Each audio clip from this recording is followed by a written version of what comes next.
일생 동안 당신이 반드시 읽어야 될 100권의 책 일당백 시즌2 17번째 시간이 시작됐습니다. 반갑습니다. 정프로고요. 안녕하세요. 정민여입니다. 네, 정박입니다. 네.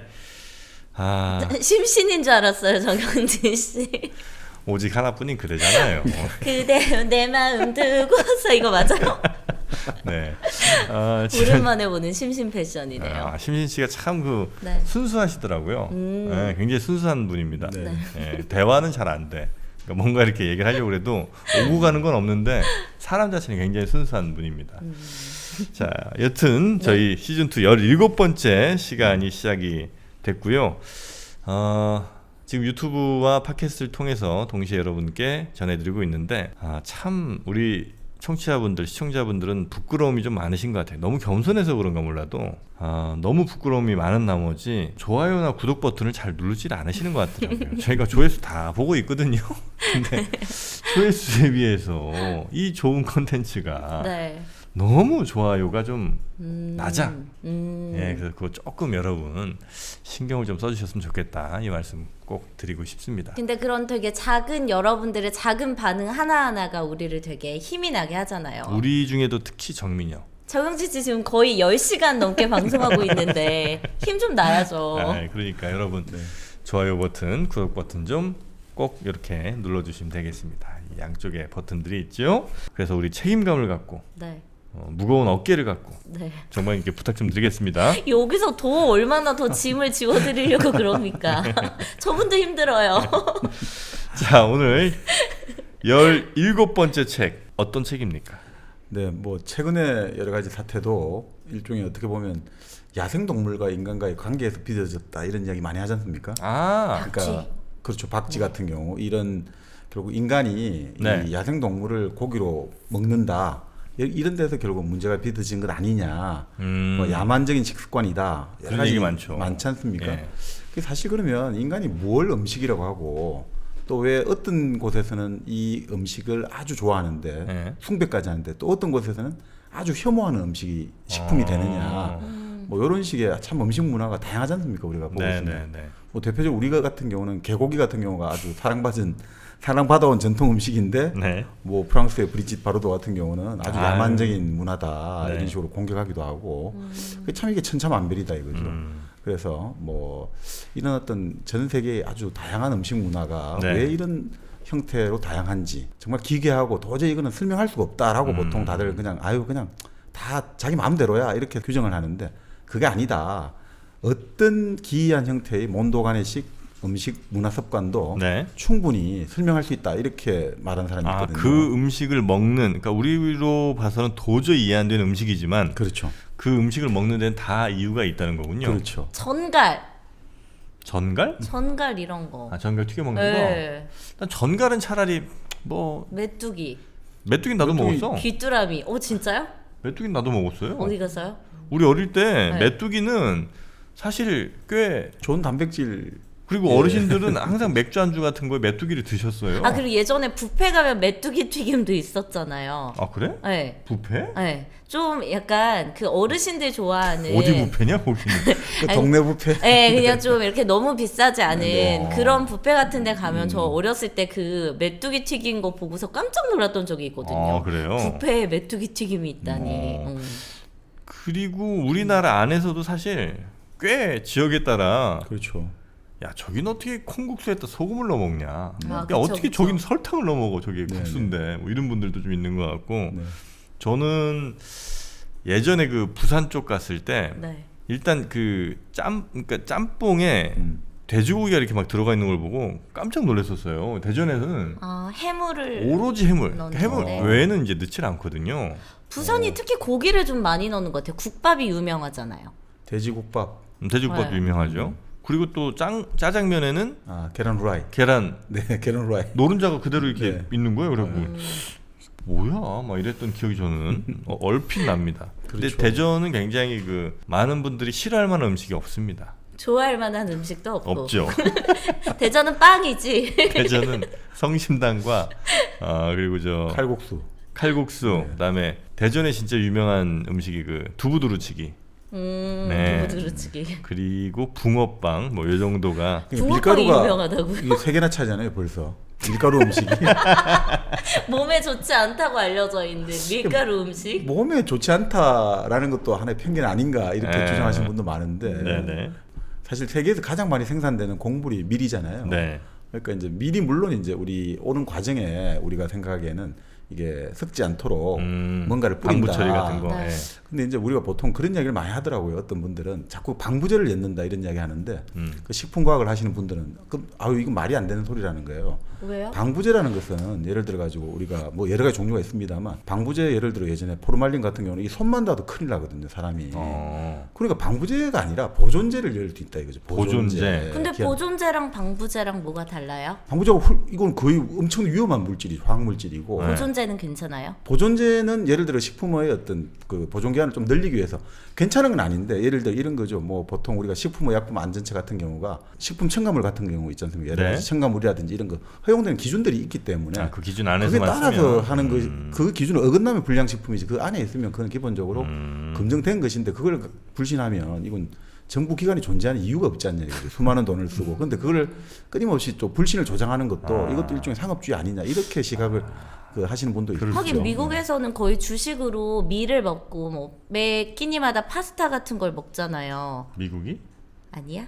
미국 안 가봐서 나 몰라. 미국 사람들은 다 파스타 먹는 거 아니었어요? 미국은 이탈리아 사람들이나 미국은 주식이 뭐 빵이나 빵 파스타, 고기가 많죠. 고기 많이 스테이크. 고기를 많이 일량 주로 햄버거로 대부분의 햄버거도 어떤 많이 일량 먹죠. 이제 예. 고기도 많이 섭취하죠. 네. 근데 뭔가 저는 개인적으로 이제 제가 밥을 차리는 입장에서 한 끼를 밀을 먹이면 좀 약간 죄책감 느껴지는 뭔가 쌀로 된 밥을 먹여야 될 것 같은 느낌이 들고는 해요. 근데 그게 아니라는 거죠? 아니요, 근데 그것도 이제 그 문화니까 우리가 예를 들어 가지고 음식 문화잖아요. 그러니까 단순하게 이게 뭐 영양 성분이 이렇다 이런 게 아니라 문화 입장에서 우리는 항상 밥심이 최고다 이런 이야기 하잖아요. 역시 뭐 조선 사람은 밥을 먹어야 돼. 이런 문화적인 어떤 이런 것들이 압력이 있으니까 네. 밥을 안 먹 이제 특히나 주부 입장에서 뭔가 음식을 살밥이라든지 여러 가지 밥을 안 해 먹이면 뭔가 내가 좀 이거 잘못하고 있다는 그런 그걸 불른 환기되는 거죠. 뭐. 너무 이상한 게 삼겹살을 막 배 터지게 먹고 나서 밥 꼭 먹어줘야지 된장찌개랑 고기 같이. 시켜서 된장찌개. 아니 삼겹살을 그렇게 많이 먹었는데 밥을 또 먹어. 고기 따로 밥 따로. 근데 와. 그거는 아주 그 합리적으로 설명할 수 있다고 하더라고요. 그래요? 왜요? 왜냐하면 이 단백질을 그냥 예를 들어 가지고 이제 고기 같은 경우도 주로 고기를 먹는 목적은 동물성 단백질 섭취하는 네네네네. 목적이잖아요. 근데 단백질을 그냥 섭취해 버리면 이게 예를 들어 가지고 뭐 곡물하고 같이 섭취가 안 될 때는 그 단백질이 저장이 안 되고 그냥 바로 소비돼야 된다고 하더라고요. 그럼 더 좋잖아. 살도 좀- 살이 안 찌니까. 어. 그래서 아니죠. 고기랑 근데 이제 쌀을 먹으면 살이 대박 찐다고 아니 했어. 그러니까 단백질을 먹 두 개를 같이 먹으면. 아니 그보다 단백질을 먹는 목적이 우리 이제 네. 인체에 어떤 영양을 세포들의 영양을 공급해 가지고 이제 네. 여러 가지 이걸 하는 건데 이게 실컷 어렵게 먹어 놓고 그게 바로 그냥 에너지로 태워 버리지면 이거는 손실이잖아요. 그럴 때 이제 곡물이 같이 들어갈 때 네, 이게 네. 이제 저장성이 단백질 좋아지는 전략이 된다는 거죠. 밥 먹으면 안 되네. 그러니까 아니 살찌려면. 그런 거 그러니까 지금 그 밥을 네, 왜 그리고- 먹는지 이유는 알겠지만 네. 우리 지금 다이어트 생각하고 하면 사실은 안 먹는 게 더 낫겠네, 그죠? 그렇네요. 사실 다이어트란 말도 좀 문제가 있어요. 또? 왜요? 식이요법. 그렇죠. 본래 다이어트는 네. 예를 들어 식단이나 여러 가지 편중된 식사라든지 좀 조정을 해가지고 예를 들어 여러 가지 영양 상태를 개선한다는 취지인데 네. 지금 우리 사회는 어느 순간부터 다이어트하면 무조건 뭐 그냥 살을 뺀다 이걸로만 자칫 오해가 되고 있으니까 네네. 사실 그런 이제 다이어트 본래 지금 말씀은 식이요법인 거죠 사실. 네네. 희한하게 빵을 막 몇 개 다 먹고 나면 꼭 밥을 또 먹어줘야 돼. 마무리를 그건 좀 밥으로 있어요. 해줘야 네. 돼. 빵이 조금 뭔가 좀 찼다는 느낌이 만들고 뭔가 허전한 게 좀 있긴 하죠. 그래서 우리 배가 점점 늘어나나 봐요. 네. 밀 것은 헛것이요. 뭐 이런 말을 예전에 하기도 했었죠. 네. 저도 이거 얼핏 들은 이야기인데 빵이라든지 이런 밀가루의 그 성분이 위에서 소화 속도가 좀 빨리 넘어가 버리고 네네네. 이제 흔히 말하는 쌀밥 밥 같은 경우는 좀 위에 체류 속도가 시간이 좀 체제 시간이 늘어나니까 포만감은 아무래도 네네. 밥이 낫다는 거예요. 그런 이야기 하시는 분도 있더라고요. 네. 맞아요. 잔치국수를 제가 참 좋아하거든요. 네. 잔치국수가 진짜 빨라. 그러니까 다른 라면이나 이런 거보다도 네. 한 두세 배는 빠른 것 같아요. 그래서 잔치국수는 내가 워낙 좋아하니까 네. 이만하게 크게 해서 뭐 꼬배기 시켜 먹고 그래도 네. 한 40분에서 1시간만 지나면 어. 금방 배고파. 오. 근데 하여튼 이 모든 우리의 그 먹는 것에 대한 네. 우리의 어떤 일종의 편견이란 편견 혹은 우리의 고정관념 같은 것들을 이 책이 많이 좀 깨주고 있군요. 네, 그래서 이제 아까 말씀드린 대로 네. 딴 이야기를 많이 했습니다만 바로 그 미국의 문화인류학자 마빈 해리스라는 학자가 네. 그 뭐 문화의 수수께끼하고 여러 가지 책을 썼는데 바로 그런 음식과 문화의 어떤 여러 가지 다양성들을 한번 설명해 보겠다. 네. 그래서 쓴 책이 1985년에 지금 번역된 것은 음식 문화의 수수께끼 이렇게. 음식 문화의 수수께끼. 네네. 오늘은 뭔가 되게 어렵지 않고 아주 가볍게 방송할 것 같아요. 네, 아주 뭐 에피소드 중심으로 해가지고 네. 이분 같은 경우는 이제 원제는 이렇게 되어 있습니다. 성스러운 암소와 혐오스러운 돼지. 뭐야? 왜 동물 차별합니까? 아니 그러니까 이게 그게 바로 인도에서는 아주 암소가 성스럽게 대우되잖아요. 네. 그런데 예를 들어 유대라든지 이슬람에서는 돼지를 아주 혐오스러운 동물로 여기서는 어바미너블 이렇게 돼 있는데 아주 추악한 동물. 네. 요걸 가지고 이제 딱 대비를 해가지고 음식과 문화의 수수께끼 이렇게 이제 이 책이 나와 있죠. 네. 이 책에 이제 우리가 생각하는 왜 그러면 인도에서는 우리가 예전에 한번 말씀드렸습니다만 좀 더 네. 자세하게 한번 알아볼 텐데 네. 왜 인도에서는 암소를 거의 신격화하느냐, 신의 반열까지 올려가지고 숭배를 하느냐. 그리고 왜 유대라든지 유대인들이라든지 네. 이슬람을 믿는 모슬렘들은 돼지고기를 이렇게 금기시하는가? 왜 이런 문화가 일어났는지. 그리고 뭐 예를 들어 왜 유럽에서는 네. 말고기를 먹었다가 안 먹었다가 하는가? 미국 사람들은 왜 쇠고기를 이렇게 열광하게 먹는가? 뭐 그리고 왜 우유를 어떤 사람들은 좋아하고 싫어하는가? 우유요? 네, 우유 같은 경우가 우리가 우유가 완전한 음식이라 생각하고 네. 그렇게 하지만 유럽 사람들이 중국 사람들이 우유를 싫어하는 거 보고 충격을 받았다는 거예요. 중국 사람들은 우유를 싫어해요? 중국에서는 우유를 선호하지는 않죠. 왜요? 그래서 중국에서는 바라보는 게 이제 이야기 나오겠습니다만 네. 중국에서는 우유를 하나의 어떤 완전 식품으로 바라보는 게 아니라 아니 저게 소의 침을 왜 먹냐 이런 식이라는 거예요. 그 소의 정도로 침? 정도로까지 그게 불결하게 바라본다는 거죠. 저런 걸 왜 먹지? 뭐 예를 하긴 들어. 그럴 수도 있죠. 어쨌든 소가 내뿜는 액체류니까. 그렇죠. 그리고 그런 것들에다가 또 이제 벌레 같은 경우가 곤충들 왜 어떤 데서는 곤충을 먹고 어떤 데서는 안 먹는지. 먹는 데가 굉장히 드문 거 아닙니까? 아니다. 아니죠. 우리 먹었다며 참 맞다, 메뚜기. 좀 메뚜기. 저 옛날에 잠자리도 먹었잖아요. 그리고 우리가 제일 많이 먹는 게 번데기잖아요. 번데기. 그렇네요. 왜냐하면 누에고치가 월미도 가면은 그 컵에다 이렇게 담아가지고. 월미도까지 가야 돼. 아니 그러니까 우리가 비단을 만들려면 네. 누에를 키우잖아요. 근데 그 누에가 고치 상태 고치를 지어 가지고 번데기로 들어가 있잖아요. 그럴 때 그 고치가 결국 풀어내면 비단실이 되잖아요. 그렇죠. 그 비단실은 쓰고 이제 원래는 안에 있는 번데기는 버려야 삶아가지고 먹으면 되는데, 되죠. 근데 먹으면 그걸 이제 삶아 먹은 거군요. 네네. 그러면 그런 비단 같은 거 생산 안 하는 데서는 그 번데기 안 먹겠네, 그죠? 그럴 가능성이 있겠죠. 아마 우리 번데기 먹는 거 보면 그러니까 서양 사람 눈에는 굉장히 또 그것도 이상하게 아마 보일 거예요, 그죠? 그럴 것 같아요. 그렇죠. 바퀴벌레 먹는 느낌 아니겠습니까? 맞죠. 그거를 번데기인지 모르고 그냥 먹었을 땐 괜찮았거든요. 어렸을 땐 그게 뭔지 모르고 막 먹었었는데 그게 나중에 번데기라는 걸 알고 난 뒤부터는 그걸 못 먹겠더라고요. 그렇죠. 저도 예를 들어 가지고 지포를 참 좋아했는데. 쥐포요? 지치포. 아 네. 맞아. 그거 누른 거라고. 아니 그런데 제가 어릴 때 네. 이제 부산 시내 친척집에 놀러 갔는데 지포가 그쪽 동네는 더 크고 두툼하더라고요. 더 맛있는데 네. 그 형님이 이제 친척 형님이 이거 본래 지 잡아가지고 말려가지고 한 게 지포다. 그 이 말 듣고 나니까 지포가 그 맛있던 지포를 못 먹겠는 거예요. 갑자기 욕지기가 올라오는 거죠. 그게 생선한 거죠 그게. 생선입니다. 지친한 생선을 네. 말린 건데 그거 놀린다고 이거 찍찍거리는 생쥐 잡아가지고 한 거다. 그러니까 갑자기 그때부터 이 지포를 못 먹겠는 거예요. 그런 식의 참 이게 그러니까 사실은 우리가 본능에 의해서 음식을 먹는다고 하는데 그렇지도 않거든요. 반드시 이 지상에 얼마나 많은 이제 음식으로 삶을 수 있는 여러 가지 동식물들이 많은데 네네네. 그 중에서 어떤 것은 먹고 어떤 것은 왜 안 먹는가? 이게 결국은 문화의 어떤 힘이 작용하고 있다는 거죠. 대체로 우리나라는 조금 많이 먹는 편에 아마 속할 것 같아요, 그죠? 좀 다양하게 네. 먹는 그러니까 편이고, 생선 쪽- 식재료 자체를. 생선 쪽도 안 먹는 애들 거의 없고. 홍어 막 이런 거 있잖아요. 삼합. 예. 어디는 뭐 문어 낙지 이런 애들 아예 안 먹는 그 연체동물 쪽은 안 먹는 네. 애도 좀 많고 하니까. 자, 그러면 한번 슬슬 들어가 볼까요? 그러니까 뭐 바로 그런 것들에서 마빈 해리스가 이제 음식 문화의 수수께끼를 썼을 때 네. 이런 취지인 거죠. 그러니까 그런 지금 우리가 말씀드린 참 기이하게 보이고 다양하게 보이는 이 식문화들 이런 것들은 반드시 이유가 있다. 이유가 있다. 그리고 그 이유는 자기가 볼 때 이분이 이제 문화 유물론이라고 불러요. 이분은 뭐냐면 이 모든 현상, 문화 현상은 물질적인 그 생태적인 요인으로 환원해서 설명할 수 있다고 보거든요. 그러니까 예를 들어 가지고 이런 거죠. 우리 여러 가지 다양하게 보이는 어떤 변화라든지 문화의 어떤 여러 가지 양상들은 두 가지 요소에 의해서 결정된다고 보는 거예요. 크게 뭐냐면 인간은 반드시 고단백질, 일종의 동물성 단백질을 반드시 섭취해야 되는 존재다 이거죠. 그리고 두 번째는 인간은 인구 증가에 어떤 형태로든 대응을 해야 된다, 조절을 해야 된다. 그러니까 요 두 가지 압력, 생태학적인 압력에 따라 가지고 이 문화들이 식문화가 다양하게 전개되고 있다. 각 문화별로. 반드시 동물성 단백질을 먹어야 되고 네. 그리고 인구 증가에 어떤 형태든 조절해야 된다. 요 두 가지가 결국은 정말 이 세계적으로 수많은 어떤 문화의 어떤 다양성, 습관들을 낳은 이유이다라고 네. 설명하는 거죠. 근데 그렇게 보면 참 신기한 현상 하나가 전 세계인들이 거의 호불호 없이 모두 다 좋아하는 음식이 하나 있잖아요. 나일 것 같아. 뭐죠? 정답 바로 1kg 커피입니다. 맞습니다. 예. 한 사람이 과연 1년에 몇 잔의 커피를 마실까?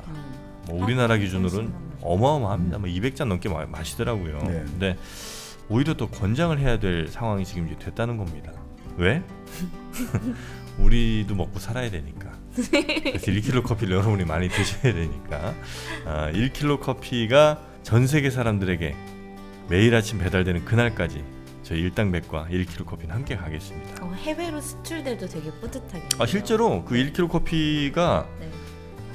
해외에 뭐 여러 그 커피 박람회 같은 데 참여를 해요. 그 해외에서도 인정을 받는다는 겁니다. 예, 그래서 1kg 커피를 드시는 여러분이야말로 애국자입니다. 왜 미국의 스타벅스가 우리나라에 들어와야 됩니까? 우리의 1kg 커피가 그들의 입맛도 사로잡아 보겠습니다. 오직 1kg 커피만 할 수 있습니다. 1kg 커피 포털 사이트에서 1kg 커피 검색하시거나 저희 게시판 공지사항에 있는 링크 따라가시면 될 것 같습니다. 네, 사실 근데 커피 이야기를 조금만 더 붙이자면 네, 그 커피의 단맛도 있고 네. 뭐 신맛도 있고 여러 맛이 있지 않습니까? 쓴맛도 있고. 그러니까 이게 참 신비로운 존재다 이런 네, 생각이 네, 듭니다. 왜냐하면 이 단맛은 인간 생존에 가장 필요하거든요. 단맛이 왜냐면 우리는 포도당을 섭취를 해야 되잖아요. 그러니까 그렇죠. 단맛은 바로 그걸 확인하는 거란 말이죠. 그리고 인간에게 소금이 없으면 우리는 살아갈 수가 없어요. 그러니까 이 짠맛도 필요한데 뭐 커피에서 짠맛까지 느끼는 분들은 없습니다만 그래도 있습니까? 없습니까? 짠맛은 잘 못 느끼는 것 같아요. 왜? 그 소금 좀 넣으면 짭짤해. 먹을만합니다. 소금 친 그 저 커피 꽤 괜찮아요.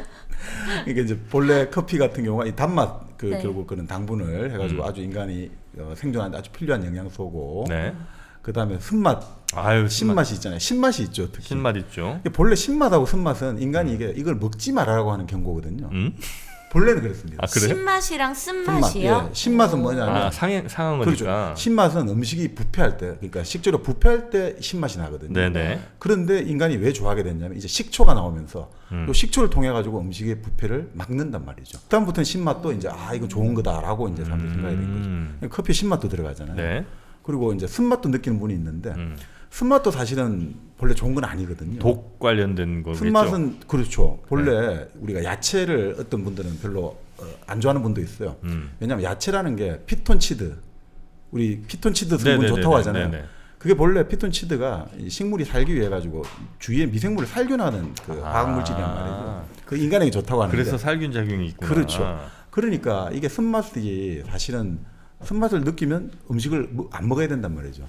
그래서 이제 이야기하는 게 아이들이 야채 싫어하는 이유가 당연하단 말이죠. 아이들은 이 미각이 발달해 있잖아요. 이 쓴맛을 자꾸 야채를 먹이면 애들은 이 쓴맛이 느껴지니까 이 고문하고 똑같다는 이야기까지 하는 게 있어요. 그러니까 엄마가 자꾸 먹이니까 결국 이 쓴맛을 느끼는 미래가 파괴돼 가지고 결국 파괴되는 거죠. 예전에 우리 어렸을 때 네. 밥 잘 안 먹잖아요. 네. 그러면 익모초라는 게 있었어요. 그게 뭐예요? 익모초라고 하여튼 엄청 써. 오. 엄청 쓴 거를 애들 먹여요. 네. 이러면 이제 입맛이 돈다고. 네. 근데 그게 지금 이제 돌이켜서 생각해 보면 그 쓴맛으로 미각을 죽인 다음에 애들이 뭘 먹어도 별로 이제 혀가 이제 이렇게 돼갖고 얼얼해지도록. 다 먹게 그냥 만드는 거야. 익모초 먹은 거 생각하면 정말. 그래. 그러니까 이제 뭐 사실은 그러니까 커피는 네. 바로 그런 뭐 단맛과 신맛과 이런 정말 인간 생존에 아주 필수적인 미각 감각을 다 갖고 북돋아주고 있는. 네. 갖고 있고 그래서 참 먹어도 좋은 액체다 이런 생각이 듭니다. 먹어도 좋은 액체다. 자, 그러면 마빈 네, 해리스. 해리스의 음식 문화의 수수께끼 원제는 신성한 소, 네. 암소와 네. 그리고 어바미너블 피그. 예. 혀로. 근데 소는 또 왜 암소만이에요? 암소가 맛있지. 아, 그게 또 설명을 드리겠습니다만 네. 그 암소가 결국 보면 생태학적으로 효용성이 가장 높거든요. 새끼를 낳아서? 숫소를 낳아주고 네, 그리고 사실 암소가 가지는 가치가 이 숫소보다 높기 때문에 물론 그렇죠, 뭐 그렇죠. 이 힌두에서는 숫소도 같이 소중한 소라고 하지만 기본적으로 가장 숭배되는 건 암소죠. 암소죠, 암소. 네. 그 이거 먹으면 진짜 다른지 느껴져요? 숫소랑 암소? 아 당연히 다르죠.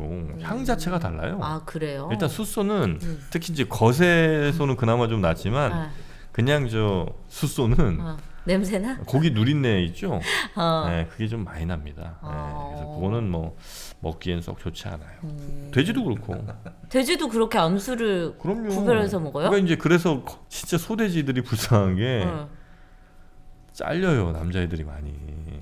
네, 거의 다 어쨌든 이제 고기로 이제 그치 최종 목적은 그거니. 그러니까 정말 극소수의 숫소와 숫돼지들만 네. 번식을 위해서 남겨두고 선택받는 거고 나머지는 다 그냥 너무 안타깝습니다. 예. 그 바로 지금 여러 가지 그런 습관들 네. 우리는 지금 또 전제가 보통 보면 맛이라는 게 좀 보편적이다라고 생각도 하잖아요. 네. 근데 이제 사실 보편적이지는 않다고 봐요. 이 맛은 다 사람마다 다르고 느끼는 감각이 좀 다르고 그 맛이 일어나는 지금 여러 가지 원리들 네. 이게 지금 우리도 예전에 뭐 배웠지 않습니까? 혀에서 여기 부분은 단맛이 있고 앞에서 느껴지는 네. 건 단맛. 그렇죠. 뭐 그런 거 네, 있었잖아요. 네. 근데 지금 그 맛이 이제 느껴지는 그 어떤 메커니즘이라고 해야 되나? 그거 가지고 최근 몇 년 전에 이제 노벨상을 받았다는 거예요. 아직까지도 이게 밝혀지지 않은 부분이 많다고 합니다. 그러니까 정확하게 지금 아직까지 그건 정말 여기도 아직까지 신비의 영역이다 이렇게 네, 볼 네. 수 있는 거죠. 예전에 그 혀 맛지도 같은 게 있잖아요. 혀 이렇게 그림이 그려 있고 네. 앞에는 단맛, 뭐 옆에는 짠맛, 가운데는 뭐 쓴맛 이게 등등 있었는데 옆구리가 신맛이었던 것 같아요. 그랬나요? 네. 네. 근데 그것도 안 맞대. 그러니까요. 다르대요. 네, 그러니까 다르다. 안쪽에서도 단맛 다 느끼고 네네. 여기서도 뭐 쓴맛 느끼고 하는데 굳이 뭐 그런 지도들은 큰 의미는 없다고 요즘은 얘기하더라고요. 그 먹는 맛도 중요하지만 식감 자체도 중요한 것 같아요. 아, 요거는 여성과 남성의 차이가 좀 있는 것 아 같아요. 그래요? 왜요? 남성들은 네. 이른바 풍미라고 그럴까요? 네. 향 그런 거에 더 많이 쏠리고 여성들이 그 씹는 식감 있잖아요. 네. 그거에 더 많이 쏠리는 것 같아. 그래서 여성들이 좋아하는 걸 잘 보면 뭔가 이렇게 쫄깃쫄깃하게 계속 씹히는 거, 떡볶이 떡. 뭐 떡볶이 떡, 곱창, 네. 뭐 요런 거 쪽에 더 많이 여성들이 더 아주 미세하게 혹은 더 열광을 많이 하고 남자들은 남자들은 곱창 안 좋아해요? 아마 여자들만큼은 아닐 거예요. 그 개인 취향 아니에요? 아니야. 이건 확실히 남성들은 풍미, 그다음에 여성들은 그 식감. 그래서 여성분들이 네. 그 남자 깨무는 경우가 많아요. 뭐를? 그러니까 뭐 이렇게 살 같은 데 있잖아요. 깨무는 걸 좋아해. 여자들이? 네. 뭐야? 개도 아니고. 이건 여러분 댓글로 좀 알려주세요. 이거 팩트 아닙니까? 개인적 경험을 일반화시키시는 건 아닙니다. 아니고. 이건 제가 언제 한번 저 논문을 한번 제가 여러분께 공개하도록 하겠습니다. 네. 뭐 하여튼 이 책을 한번 들어가 보면요. 네. 그러니까 전제가 이렇습니다. 결국 우리가 음식을 영양가 있는 음식을 좋아한다, 열량이 높고 이런 걸 생각하는데 그렇게 그렇지 않다라고 보는 거예요. 인간이라는 것은 대부분의 어떤 우리가 음식을 먹는 것, 안 먹는 것 구분하잖아요. 근데 생물학적 관점에서는 완벽하게 다 먹을 수 있는 것이 많다는 거예요. 그렇겠죠. 네, 생물학적 관점에서는. 근데 인간들은 왜 이제 잡식 동물인데 뭐는 먹고 뭐는 안 먹느냐. 이런 것들이 이제 충분히 이제 설명이 가능하다. 아까 말씀드린 대로 생태학적인 적응의 결과다. 이렇게 이제 설명하는 거죠. 그래서 아까 말씀드린 대로 가장 중요한 것은 뭐냐? 동물성 단백질을 섭취해야 된다. 그러니까 이 사람이 너무 이걸 강조해가지고 나중에 반론도 많습니다. 뭐 동물성 단백질이나 생물성 단백질이나 결국 우리 위에 들어가고 장에서 소화가 되고 하면서 결국 다 단백질로 분해되는 것은 똑같은데 왜 이렇게 구분을 하느냐부터 시작해가지고 단백질이 그렇게 많이 필요 없다. 뭐 이런 이야기도 나오는데 어떻든 단백질 섭취가 인간의 영양에 가장 중요한 건 사실은 맞죠. 네. 우리가 예전부터 우리도 제사를 지내고 하는 것들이 우리나라에서 제사가 가진 가장 큰 기능의 하나는 단백질을 섭취하는 거거든요. 아, 그날이나 돼야 뭐 돼지를 그렇죠. 잡고 뭐 이렇게 하니까. 네, 단백질을 섭취할 수 있는 아주 드문 기회가 제사나 차례라는 거죠. 그렇기 때문에 이 제사라는 것도 생태학적 관점에서 충분히 설명이 가능하다. 이렇게 이제 보는 경우에도 있죠. 어떤 여건에 따라 가지고 어떤 지역에서는 곡물 재배가 좋은데 어떤 지역에서는 곡물 재배 여건이 좀 원활하지 않은 지역들 여기에 따라 가지고 목축이 발전한 데가 있고 그냥 그 농사 짓는 게 그냥 곡물 농사가 발전한 데가 있다 이거죠. 네네. 인도 같은 경우도 결국 고기를 생산하는 것이 너무나 비실용적이다 이거죠. 생태학적으로 너무나 큰 압력이 되니까 그러면 고기를 피하는 것이 고기를 먹는 것보다 더 좋다 이거죠. 고기를 안 먹는 게 네. 고기를 먹는 것보다 이 사회를 유지하고 인구 증가라든지 여러 가지 환경의 어떤 파괴에 네. 우리가 인간이 대응하기 더 좋기 때문에 그럴 때 어떻게 하게 되느냐. 이 고기 자체를 먹지 못하는 것으로 금기를 만들어 버린다 이거죠. 근데 그게 예전에는 뭐 우리가 먹는 거에 단백질이 이런 생각 자체를 안 했을 거 아니에요. 그렇죠. 근데 그걸 그런 사람들이 경험적으로 세대를 거치면서 본능적으로 알게 됐다는 건가요? 근데 이제 경험적으로 예, 그렇게 보통 지금 우리가 네. 왜 어떤 음식에 좋다 나쁘다 풀도 뭐 좋은 풀 나쁜 풀 하는 것들이 결국은 오랜 경험의 결과로 보잖아요. 왜냐하면 우리 인간이라는 그렇겠죠. 게 사실 우리가 지금 역사만 보면 안 되고요. 사실 인간이라는 종이 출현하게 된 게 지금 현생 인류의 조상 같은 경우가 호모 사피엔스는 호모 에렉투스부터 시작하면 한 50만 년 전부터 나왔고 네네. 그리고 인간 종이라는 건 한 5, 600만 전부터 그 전신 오스트랄로피테쿠스부터 네네네. 쭉 이어지잖아요. 네. 그렇게 따지면 실제로 호모 에렉투스가 나와가지고 불로 이제 조리를 시작하면서부터만 해도 상당히 오랜 역사가 왔다 이거죠. 그러니까 그 과정에서 얼마나 많은 시행착오가 겹쳐 나가겠습니까? 네네네. 그러니까 그건 충분히 경험적으로 좀 습득이 되지 않겠는가 이런 생각을 해봅니다. 하긴 뭐 부추랑 그 잔디가 무슨 차이가 있겠습니까? 생긴 거 진짜 똑같잖아요. 네. 부추랑 잔디랑. 그렇죠. 씻기 힘들고. 그렇죠. 그러니까 계속 먹어보고 토해보고 그 다음에서 계속 관찰하는 거죠. 저도 안 해. 그리고 잔디도 저 부추전 해 먹으면 잔디로 부추전을 해 먹는다고? 그저 대학교 네. 저 무슨 저 축제 뭐 이럴 때 가면 부추 주점들 없으면 열잖아요. 잔디로 잔디 배사한다고? 안 했어요? 그거? 아 뭔 소리야? 오늘 무리수 너무 많은 거 아니, 아니에요? 진짜 아 했어. 진짜로? 우리 저 정박님은 아시죠? 아니, 그거 호차 그렇게는- 뭐 이런 거 할 아니 때. 그렇게는 안 했죠. 그렇게는 안 했다고요? 아니 그러니까 부추전을 부치긴 하는데. 네. 네. 부추 떨어지면 부추가 어떻게 해요? 떨어지면 잔디를 한다고? 아이, 대학교에 잔디가 어딨어? 아 잔디는 많죠. 잔디 잔디는 많죠. 똥산에 아 도심에서 학교를. 야 여러분 너무 나는 진짜 한남동 출신이라 몰라 그런 거. 아 그게가 이게 약하구나. 녹지가. 잔디는 없었어요 우리 학교에는. 아 너무 답답하다 진짜. 아니 저희는 잔디 많았지만 네. 그렇게 안 했던 거예요. 아 서울에 계신 분들은 뭐 모르실 수 있겠어요. 예, 대전 스타일이야. 예, 저희 뭐 아니, 잔디전? 없는 데서는 뭐 그렇게 아니 했습니다. 술을 많이 드신 학우들에게 판 거 아닙니까? 술을 많이 먹은. 무슨 맛이 나요? 잔디전은 그러면? 아니 근데 부추전이랑 큰 차이가 없어요. 비슷해요? 예, 물론 약간 좀 더 찌릿한 느낌 뭐 이런 건 좀 있죠. 진짜 해봤나 봐 잔디전. 아 왜냐면 잔디전에 들어가는 그 네. 그러니까 잔디가 특별히 많은 맛을 내는 게 아니고 네. 그냥 저 밀가루를 반죽해 갖고 대충 기름에. 저 기름에 부치면 웬만하면 다 맛있어. 예, 그래서 뭐 잔디를 넣건 아니면 뭐 그 옆에 있는 그냥 뭐 무슨 이상한 풀을 집어넣건 사실 잘 모른단 말이에요. 그래서 먹는데 큰 문제는 없습니다, 여러분. 나만 오늘 이상하네. 정박님이 지금 어떻게 받아쳐줘야 될지 이거 모르셔가지고. 진짜 근데 많이 해드셨을 텐데. 잔디전.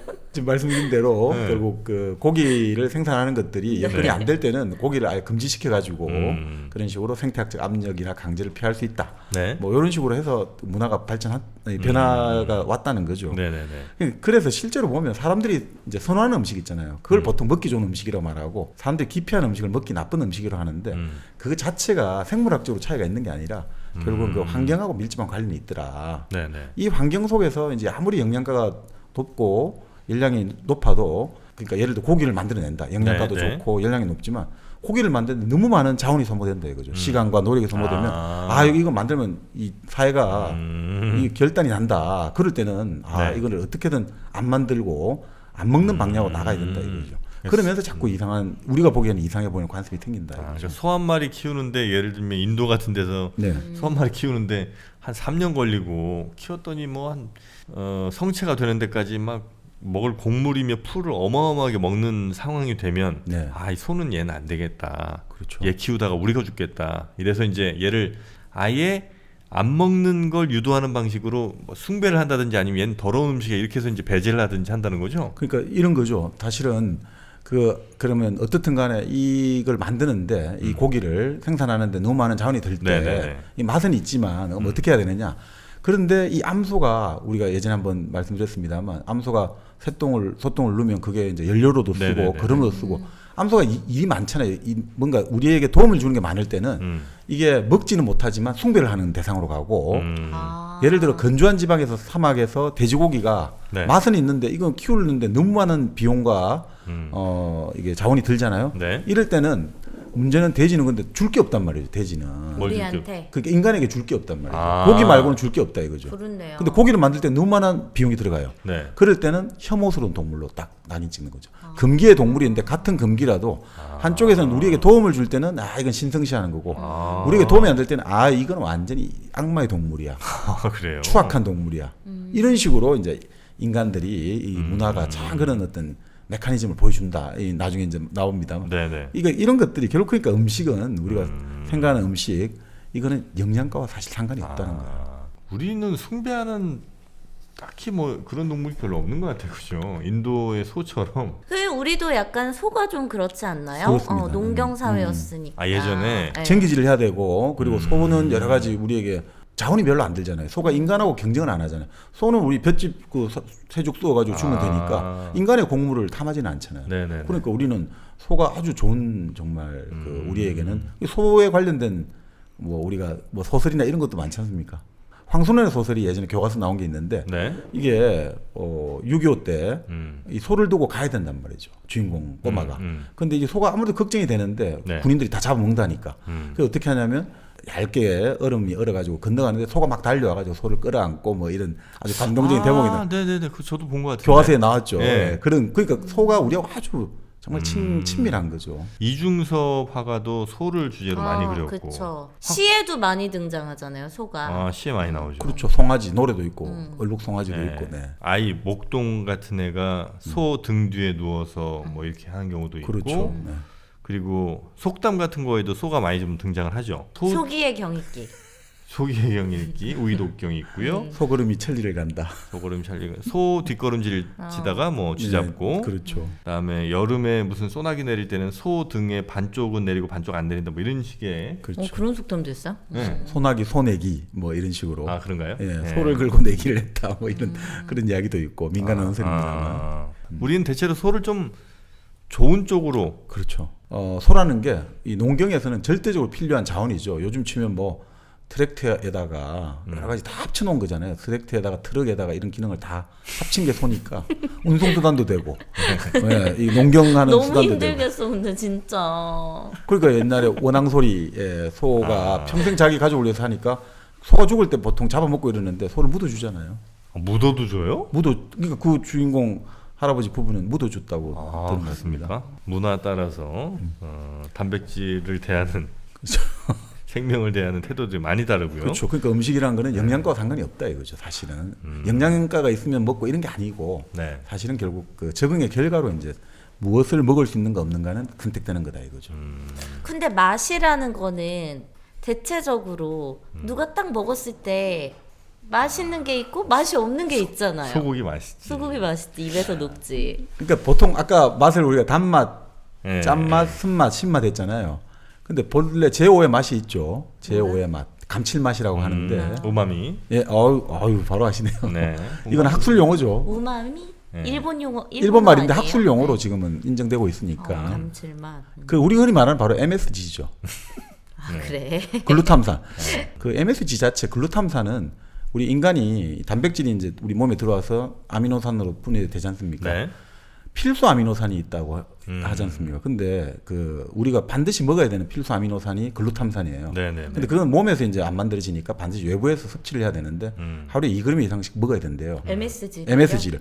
그러니까 이거는 MSG가 이게 어떤 분들이 인공이나 천연이나 이거 자체가 의미가 없다는 거예요. MSG는 기본적으로 사탕수수 줄기를 발효시켜 가지고 만든 거라는 거예요. 천연이죠, 어떻게. 네네네. 그리고 그런 것들을 이제 식품학자는 그런 이야기를 해요. 맛이 어떻다 저떻다는데 기본적으로 맛의 배합은 바로 MSG와 소금의 배합이라는 거예요. 우리가 맛있다 없다는 거예요. 세상의 모든 맛집의 비법이라고 하는데 그 비법이 그렇게 나올 수가 없다는 거예요. 기본적으로 그 감칠맛을 우리가 맛보기가 정말 힘들었대요. 왜냐하면 감칠맛을 내려면 네. 그 해물, 그 육류라든지 이런 것들을 계속 고아가 삶아야지 그 MSG가 얻어진다고 하거든요. 그리고 옛날에 그런 걸 그 북구아가 삶을 만한 그런 풍부한 식재료가 어디 있습니까? 해물이나 네, 이런 네, 거. 네. 그런데 이제 19세기 말인가요? 20대 초에 일본의 이제 학자가 이 MSG 성분을 발견해 가지고 이거를 이제 조미료 형태로 보급을 하면서 이제 대중화됐다는 거예요. 이게 사실은 보편적인 맛이라는 거는 없다고 보더라고요. 그러니까 자기들이 생각하는 가장 이상적인 맛은 보통 어릴 때 그러니까 보통 엄마가 해준 거죠. 익숙한 맛. 그것이 결국은 자기 맛의 기준이 되기 때문에 이게 물론 뭐 우리가 그럼에도 불구하고 기본적인 그 어떤 맛의 어떤 동질성이 있다는 거죠. 네, 네. 맛집이 인기를 끄는 이유는 바로 그것 때문에. 그러니까 사람은 기본적으로 그 아까 단맛, 짠맛에다가 글루탐 그 바로 우마미 그 맛이 결국은 결정하기 때문에 네. 그런 면에서는 그게 있는데 근본적으로 이게 다 맛있다라고 말하는 건 없다는 거죠. 하긴 우리 아무리 맛있어도 이 맛을 한 번도 안 먹어본 사람이 네. 먹으면 그거 맛있기는 쉽지 않아요. 된장찌개 뭐 이런 거 외국인들이 그렇죠. 예. 먹으면 처음 먹으면 그 익숙해지는 그 어느 정도의 시기가 좀 네. 필요한 것 같아. 그래서 그 우리 정박님이 하신 말씀 중에 네. 인간의 가장 뭐 질긴 끈이 아, 예. 위장에 연결돼 있다. 뭐 이런 얘기 무슨 하셨잖아요. 예, 요네하라 마리의 책에 나오는 이야기인데 그 인간 영혼의 가장 질긴 끈은 위장과 연결되어 있다는 거죠. 우리 영혼이 그러니까 아무리 전 세계를 떠돌아다니고 아무리 이것저것 해도 결국은 우리가 근본적으로 위장에 연결되어 있다. 그러니까 우리는 이 음식에서 벗어날 수가 없다는 거죠. 그러니까 어릴 때 막 한 12살까지 청국장 엄마가 해준 거 너무 맛있게 먹었어요. 네. 그래서 외국에 나갔다 쳐. 그래서 네.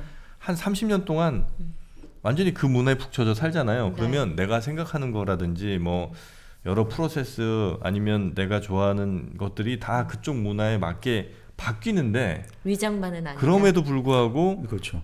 길 가다 갑자기 그 청국장 냄새가 싹 내 코에 들어오면 나도 모르게 걸로 이렇게 끌려가는 느낌 그런 걸 받는다는 거예요. 그런 게 바로 우리 영혼은 위장과 가장 강력한 끈으로 연결이 돼 있다는. 그렇죠. 그러니까 위장이 바로 어릴 때 먹었던 청국장 그 맛봤던 입과 네. 위장이 그 끈을 가지고 사람을 끌어당기면 영혼이 아무리 멀리 가 있어도 다시 끌려올 수밖에 없다는 거죠. 끈이 묶여 있으니까. 난 너무 많이 먹었어 청국장. 근데 저 개인적으로 좀 네. 궁금했던 게 왜 아까 처음에 우리 얘기했던 거랑 비슷하기도 한데 한국 사람은 어쨌든 밥을 먹잖아요. 네. 밥을 먹어야 속이 편한 느낌이 들잖아요. 근데 그거는 한국인의 위장 상태와 뭐 예를 들면 서양인의 위장 상태가 다르기 때문에 거기에 최적화돼 있는 그 음식들이 소화가 잘 되고 그래서 편한 건지 아니면 그냥 우리가 한국인은 밥을 먹어야 속이 편해져라는 말을 들어서 그냥 심리적인 효과인 건지 정말 신체적인 그 반응이 달라서 그런 건지가 좀 궁금해요. 아 일단 제 경험부터 말씀드리면 네. 밥 안 먹어도 됩니다. 왜냐면 내가 한 달까지는 아니고 한 20일 정도를 네. 라면만 먹은 적이 있거든요. 어. 라면만 계속 먹었어요, 진짜. 네. 네. 물론 이제 라면 종류는 바꿨죠. 팔도 비빔면도 먹었다가 너구리도 먹었다가 진라면도 먹고 했는데 그때 저는 느꼈어요. 아 밥이 없어도 큰 문제는 없겠구나. 물론 이제 밥과 여러 반찬들을 먹고 싶은 욕망은 생겨나지만 뭐 그렇다고 해서 막 속이 불편하다거나 이런 건 없더라고요. 빵을 먹으면 약간 좀 불편한 거 있잖아요. 계속 먹으면. 근데 라면 정도면 괜찮은 것 같아. 그래서 뭐 적응하기 나름이지 특별히 뭐 우리나라 사람들은 밥을 먹도록 이렇게 진화가 됐다더니 뭐 그거는 뭐 별로 아닌 것 같다. 그렇죠. 그건 이제 마빈 해리스의 어떤 문화유물론 이 네. 생태적으로 설명하자면 결국 우리는 이제 나름 곡물 농사에 적합한 지형과 기후를 갖고 있다는 거죠. 우리는 한마디로 쌀 농사가 잘 되는 지역이다 이거죠. 네. 그러면 예를 들어 가지고 우리의 어떤 여건에서는 가축을 키워가지고 고기를 먹는 음식을 하다가는 이게 감당을 할 수가 없어요. 이 인구들을 다 먹일 수가 없어요. 골고루. 그럴 때 제일 중요한 것은 결국 벼농사를 해가지고 그 쌀을 가지고 아니면 다른 이제 쌀과 잡곡을 섞어가지고 그렇게 해서 뭐 쌀과 보리 해가지고 이모작을 하니까 그 잡곡밥을 지어가지고 이렇게 제공하면서 결국은 많은 인구의 어떤 그 수요를 충족할 수 있거든요. 네. 그럴 때 이제 이 사람들에게 아 고기가 정말 맛있는데 이 고기가 최고다 이렇게 해버리면 이 사람들이 그 음식을 둘러싼 투쟁이 얼마나 첨예해지고 얼마나 이거는 뭐 치열해지겠습니까? 그러다 보면 이 사회가 유지가 안 될 거잖아요. 토건날 싸움 나고 결국은 혁명이 나고 뒤집어질 거 아닙니까? 그럴 때 결국은 우리가 가장 많이 생산할 수 있는 이 쌀과 여러 가지 잡곡을 가지고 네. 한국인은 아니 조선인은 밥심이 최고야. 뭐니 해도 고기 다 필요 없고 밥이 최고야. 이런 게 이 사회를 유지할 수 있는 기본이 되니까. 네네. 그러면서 이제 그런 믿음도 되고 이제 세뇌도 되겠죠. 지배층 입장에서는 고기는 우리만 먹어야죠. 그러니까 나머지 저 평민들은 야 고기 안 먹는 너희들이 그냥 건강하게 잘 사는 거야. 꽁보리만 먹고 된장에 그냥 그게 제일 좋은 거야라는 식으로 고기는 별로 안 좋은 거야라는 식으로 갈 수가 있죠. 그리고 우리는 밥보다 떡을 먼저 먹었다니까요. 그 밥을 먹었던 역사보다 떡으로 시작한 역사가 더 길다는 거예요. 왜요? 그러니까 예전에는 떡이 근데 더 쌀이 많이 들지 않아요? 뭐 많이 들 수는 있지만 아프리카에도 보면 그 돌 같은 거 돌판 같은 데에다가 이렇게 막 뭐 갈아서 이렇게 떡처럼 이렇게 막 이렇게 구워 먹는 거 보잖아요. 그런 것처럼 예전에 우리 도정 시설도 이렇게 썩 좋지 않았고 밥을 짓는데 지금도 뭐 편하게 전기밥솥으로 하시겠습니다만 그 뜸 들이는 거 자체가 상당히 쉽지 않은 일이란 말이에요. 그래갖고 예전엔 다 그냥 이렇게 갈아서 이게 반죽해갖고 구워 먹는 이런 식의 떡이 사실은 더 먼저 시작이 됐다. 네, 그러니까 왜냐하면 밥을 하려면 솥이 필요한데 그는 흔히 말하는 무쇠솥이 필요하잖아요. 그 무쇠솥이 그 이제 보급된 것은 한참 뒤란 말이죠. 그러니까 우리 살롱사하고 나서 한참 뒤니까 지금 말씀대로 밥보다 떡이 먼저였다. 이게 좀 더 설득력이 있죠. 그러니까 우리는 떡이 더 맞아야지 그러면. 근데 떡 먹고 있으면 밥 먹고 싶지. 그러니까. 반찬도 먹고 싶고. 근데 문제는 이제 밥을 하는 것보다 이 쌀을 가지고 예를 들어 가지고 이런 이야기 하지 않습니까? 옛날 영조가 그런 이야기를 했는지 모르겠는데 술 이제 그 제조를 금지하면서 그 예를 들어 쌀 한 가마가 있다 치자 말이죠. 쌀 한 가마가 있는데 이걸 가지고 밥을 하면 100명이 먹을 수 있어요. 그런데 이걸 가지고 떡을 만들면 10명이 먹어요. 근데 이걸 가지고 술을 빚으면 한 명만 마실 수 있는 거예요. 그래서 절대 이건 완전히 호화 사치품이고 이 사람들은 지금 굶주려 가는데 이건 뭐 빚어가 마시면 안 된다. 이렇게 하면서 이제 그 금지령을 내릴 때가 있거든요. 그러니까 이 사실은 이 쌀을 가지고 밥을 해 먹는 게 가장 많은 사람들이 배불리 먹일 수 있는 길이 되는 거죠. 죽을 하면 보면 더 많이 먹는데. 그치. 그래서 죽 끓여갖고 거기다 여기저기 또 뭐 잔디 뭐는 거 뽑아갖고 집어넣고. 잔디 그만 넣어. 왜 자꾸 잔디를 넣어? 이거 풀 저거 풀 막 갖다 넣고 그냥 때려고. 그러면 이거 저 쌀보다 아마 세 배는 더 먹을 거야 아마. 근데 이제 사실 촉은 목피라고 하지 않습니까? 예전에 풀뿌리, 촉은 목피 나무 껍질을 벗겨 먹는 거예요. 먹을 게 없으니까. 근데 문제는 그 나무라든지 껍질이나 풀에는 섬유소가 있잖아요. 그거는 우리가 소화가 안 되거든요. 우리가 들어가면 소화가 안 돼요. 든든하지 그래서. 불어나서 든든합니다. 그러니까 그게 이제 나중에 정말 뭐 힘들게 되는 거죠. 나중에 이제 배설을 할 때도 힘들게 되고. 그러니까. 그래서 우리는 이제 쌀을 그렇게 먹었고. 그렇죠. 대신 우리는 그러니까 소고기도 그렇게 많이 먹는 대중화된 음식은 아닌 거죠, 우리도 예전에. 네, 뭐 우리는 그러니까 개고기가 좀 말씀대로 우리가 그 가축으로 키울 수 있는 이제 고기로 할 수 있는 이제 이 동물이 뭐냐 이거죠. 소 같은 경우는 너무 중요하잖아요. 그쵸. 이걸 맛을 들여가지고 해버리면 막 먹을 게 없을 때 소를 잡아먹으면 나중에 농사 지을 때 농사를 못 짓잖아요. 그래서 소를 함부로 잡아먹으면 안 된다는 거죠. 가축이 그게 6개인가 있다고 그러셨죠? 뭐 가축이 사실 지금 우리가 그 인간이 지금까지 우리 예전에 유발 하라리 책도 나왔습니다만 정말 얼마나 지구상에 많은 동물이 있습니까? 근데 가축화 된 게 몇 종이 안 돼요 지금. 소, 닭, 돼지, 염소, 말, 양. 그러니까 몇 개 안 된단 말이에요. 염소, 양은 뭐 같은 애들이니까. 낙타, 라마 정도. 낙타요? 낙타도 가축이에요? 낙타도 가축이죠. 낙타가 우리나라에 있어요? 아니 전 전 세계적으로. 세계적으로. 보면. 낙타도 예를 들어 가지고 바로 그 이슬람이 전 세계적으로 그렇게 이제 팽창하고 뻗어나갈 때 낙타를 비상식량으로 사용하지 않았다면 이슬람은 그렇게 뻗어나가지 못했죠.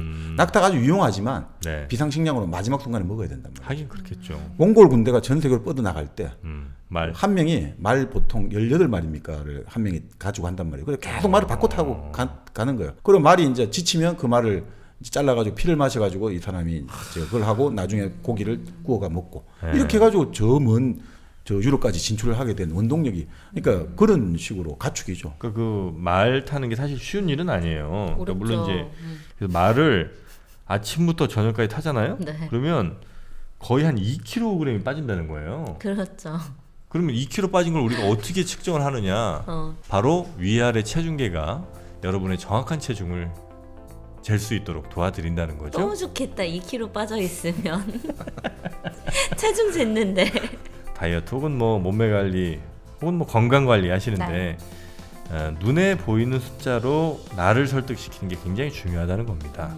위아래 체중계에서 정확하게 소수점 2자리까지 정확하게 알려주죠. 네. 그리고 골밀도나 아니면 체중 혹은 체지방 등등에서 무려 12개의 데이터로 지금 우리 정민호도 관리하고 있고요. 네. 네. 물론 지금 관리하고 계시죠, 정영진 씨? 잠깐 쉬신 것 같습니다만 네, 지금 휴직이에요, 휴직이. 이러면 안 된다는 거예요. 계속 체중계를 보면서 위아래 체중계, 위도 아래도 네. 위아래 체중계와 함께 관리를 하시면 좋겠습니다. 특히나 그 배터리 따로 안 들어가고요. 건전지 따로 살 필요도 없고요. 네. 위아래 체중계는요. 포털 사이트에서 위아래 체중계 검색하시거나 아니면 저희 게시판 공지사항 참고하시면 되겠습니다. 그럼 네. 이번엔 또 어떤 음식으로 가봅니까? 음식의 특징에 대해서 이제 해리스가 네. 조금 정리만 네네네. 하고 넘어가죠. 그러니까 음식은 영양가와 상관이 없다. 우리가 아까 말한 생태학적인 적응의 결과로 이제 어떤 지역에서는 선호하는 음식이 어떤 지역에서는 기피 음식이 된다. 요거 하나 하고 그리고 음식이라는 것은 부와 권력의 근원이 된다. 요 지점.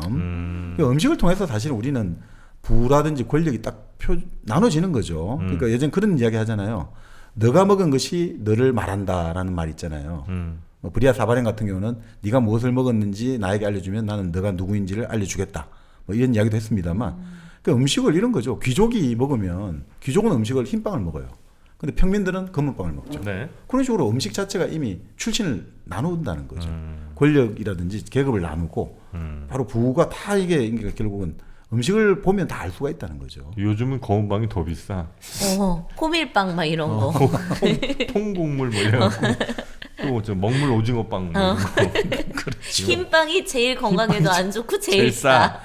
근데 이제 그것도 여기서 아니래요? 말이 많죠. 아니 그러니까 이제 마비네이스 책을 보면 네. 본래 이제 도정을 하는 거잖아요. 희게 만들려면 네. 그 도정을 하는 과정에서 영양소가 많이 날아간다. 그래서 흰빵이 이제 안 좋다 이러는데 꼭 그렇지도 않다는 거예요. 그래요? 예를 들어 가지고 도정을 안 한 상태에서 어떤 그 이제 곡물 이 밀을 만들 때 그것도 도정 안 한 성분이 뭐 철분하고 결합을 해가지고 사실 빈혈을 일으킬 수도 있다. 그러니까 그러니까 이 책이나 다른 영양학자들 이야기는 네. 어떤 음식이 뭐에 좋다 이런 것들은 믿지 말라는 이야기를 많이 하세요. 그건 뭐 제철학과 많이 닿아 있네요. 예. 그 그러니까 모든 연구 결과 뭐 나오고 이런 거 그렇죠. 있잖아요. 근데 모든 음식은 다 좋다는 거죠. 모든 음식은 다 좋고 또 문제는 모든 음식은 저독소, 약간의 독소 성분이 있다는 거예요. 그렇기 때문에 우리가 골고루 다양하게 이제 먹어주고 한 음식을 너무 많이 먹지 않으면 우리 면역 체계가 오히려 활성화된다는 거죠. 네네네. 그렇기 때문에 지금 어떤 음식에 먹어야 좋다라는 것들은 상당히 이거는 위험한 발언이다라고 주장하시는 분도 많습니다. 그래서 이제 그 이야기를 하는데 네, 맞아요. 뭐 좋다. 그래서 뭐 다시마 그것만 한 20일 먹어봐. 어떻게 되겠습니까? 탈라만 씨 막 이런 거랑 요즘 논이 좋다 그래서 우리 엄마 논이 엄청 마시던데. 논이는 뭐예요 또? 그 외에 무슨 열매 같은 건데. 논이 주스 네, 말씀하시죠. 논이 주스 한창 지금 어르신들 사이에선 유행하거든요. 하여튼 뭐 어떤 음식이 됐건 특별히 몸에 좋을 일도 없고 네. 특별히 몸에 나쁠 일도 없고 그냥 적당히 고루고루 먹으면 제일 그렇죠. 좋다. 그게 사실은 네. 뭐 영양학자들의 결론이기도 하고 네. 그렇긴 한데 그러니까 사실 지금 말씀대로 요즘은 논이 주스 열풍이 불고 예전에는 또 뭐 열풍 그게 뭐냐 이거죠. 바로 음식은 불을 만들어내는 근원이 되니까 계속해서 이제 팔기 좋은 식품이 먹기 좋은 음식이다. 영양가 좋다는 식으로 계속해서 선전이 이루어진다는 거죠. 네네네. 그러니까 그런 것들에 너무 현혹되지 말아라고 하는 거죠. 아, 우리 대표적인 게 분유의 신화잖아요. 분유요? 모유보다 분유가 좋아요. 요즘에 이제 모유가 그걸 하지만 맞아요. 모유보다 분유가 좋아요. 아니에요? 슬기는 좋지. 모유보다 분유 좋은 거 아니에요? 아니 그러니까 예전에는 분명히 분유가 더 좋다고 했던 적도 있어요? 예 영양가가 더 많다고. 아니 그보다 이제 여성들을 네. 공장이나 사회에 일을 시켜야 되잖아요. 근데 애를 놓고 나면 일을 못하면 안 되잖아요. 그러니까 이 좋은 분유가 있으니까 이게 분유가 더 좋아요. 모유 그거 별거 없어요. 이 분유가 더 좋다. 그런 식으로 분유가 팔기 좋잖아요. 그리고 여성들을 경제적으로 좀 더 이제 부려 먹어야 되니까 네. 이 분유가 사실 모유보다 그런 연구 결과 그때는 또 쫙 나오거든요. 아, 그러니까 연구 결과가 나와서 여기에 대해서 사람들이 얘기하는 게 아니고 뭐 어떤 목적이 있어. 목적이 있는 그런 경우도 좀 배우가 꽤 있어, 있더라는 배우가. 거죠. 네. 그런 경우도. 그럼 이제 그에 맞는 연구 결과는 얼마든지 만들어낼 수 있다 이런 거군요. 그러니까 예를 들어 가지고 분유를 먹이면 왜 좋냐면 물론 이제 그 분유를 파니까 좋은 것도 있고 네. 사회인들 예를 들어 좀 기득권자들 입장에서는 모유를 안 먹이고 분유를 먹이면 그 이제 수유기간 단축하잖아요. 네. 그러면서 임신 간격을 더 짧게 할 수 있거든요. 아, 모유를 먹이면 아무래도 임신을 좀 안 한단 길어지죠. 말이죠. 길어지면. 그러니까 그 틈을 짧게 하고 애를 자꾸 많이 낳아줘야 좋잖아요. 하긴 그런 의도까지 숨어 있다는 거죠. 모유를 먹이다 보면 생리 안 하죠, 그죠, 그죠? 그죠, 그죠. 아니 근데 꼭 그렇지는 않습니다. 근데 그게 대부분은 일반적으로 그래. 그렇지는 않아요. 대부분은 네. 그러니까. 아 그렇네요. 그러면은 막 인구를 좀 줄여야 되는 시점에서는 모유 또, 강조하고. 그럴 수도 있죠. 그러니까 이 음식이라는 게 부하 권력의 어떤 그런 것들이 계속 첨예하게 부딪히는 현장이 되는 거죠. 예전에 진짜 분유 진짜 맛있었는데. 학교 다닐 때도 막 퍼먹고 그랬잖아요. 그러니까 그 프리마랑. 그렇죠. 프리마. 분유 봉지가 이제 어떻게 생겼냐면 그냥 뭐 통 이게- 아니었어? 아니 그 캔으로 나온 것도 있었고 네. 캔처럼 나온 것도 있었고 탈지 분유라고 네. 네. 우리 초등학교 때 네. 비닐 포장에 된 탈지 분유가 큰 봉지가 있었어요. 그거 이렇게 따뜻한 물에 타갖고 좀 넣어 먹으면 진짜 맛있어. 탈지 먹고 분유, 피 전지 분유. 컸구나. 전지 분유가 그러면 그 기름 기름이- 안 뺀 거고 탈지는 뺀 그럴 거고. 것 같은데요. 그렇죠. 탈이 아, 네. 지방을 뺐다. 전지는 온전하게 이제 기름이 있다 이런 음. 거. 그렇죠. 아, 그 진짜 맛있었습니다. 여러분 다 기억나시죠? 네, 여러분의 경험담 댓글을 통해서 많이 공유해 주시면 좋겠습니다. 그러니까 결국 우리가 네. 이제 이런 뭐 권력이 된다는 거는 사실 그렇잖아요. 집에서도 음식상을 딱 차릴 때 아버지, 네, 할아버지에게 제일 좋은 음식을 딱 드려야 된단 말이죠. 그렇죠. 그리고 엄마라든지 이런 딸들은 네. 제일 소외된단 말이죠. 계란 후라이 대표적입니다. 아주 밥상도 따로 해주고 아, 물 말아서 밥 주고. 겸상 안 하죠. 예전에 어떤 분이 그런 이야기를 하시는데 네. 본인이 자랄 때 그 집에서 이제 김이 있지 않습니까? 김을 구워 나눠 주시는데 큰 오빠에게는 김을 여러 장 주는데 나머지 동생과 이제 자기 이제 언니라든지 막내 딸인데 아주 김을 요 몇 장도 안 되는데 반 장을 잘라가 몇 장 딱 주고 너희는 요것만 먹어. 우리 집에서 오빠가 제일 이제 큰 사람이고 열심히 공부해야 되니까 오빠는 마음껏 주고. 그러니까 이게 사실 음식이 권력의 근원인 거죠. 아, 이렇게 다 음식이 바꿔가지고. 권력의 네. 근원이다. 부의 근원도 되고 권력. 그렇네요. 그러니까 이 음식이라는 거는 그렇기 때문에 이제 마비네리스가 주장하는 것은 결코 음식의 어떤 여러 가지 식습관이라든지 식문화는 결코 지 마음대로 자의적이지 않다는 거예요. 반드시 이유가 있다. 이 설명할 수 있다는 거죠. 왜 그렇게 됐는지 자기는 반드시 다 설명할 수 있다라고 이제 전제를 하고 시작을 하는 거죠. 자, 이 마비네리스의 네. 음식 문화의 수수께끼 네. 아주 흥미로운 얘기들이 굉장히 좀 많이 있는데요. 우리가 첫 번째 시간에는 저희의 그 경험담이 자꾸 나오는 바람에 수수께끼를 많이 못 풀었어. 많이 못 풀었어요. 그래서 이어지는 2부에서는 네. 그 수수께끼 좀 많이 좀 풀어보죠 한번. 네, 그러시죠. 그러면 저희는 2부에서 계속 이어서 음식 문화의 흥미로운 수수께끼들. 오늘은 좀 약간 편하네요, 그죠? 예, 뭐 특별히 뭘 해석할 필요도 머리도 없고. 안 아프고 예, 좋네요. 오늘은 좀 가볍게 한번 좀 가보겠습니다. 자, 그러면 2부 이어지는 2부를 또 들어주시면 대단히 감사하겠습니다.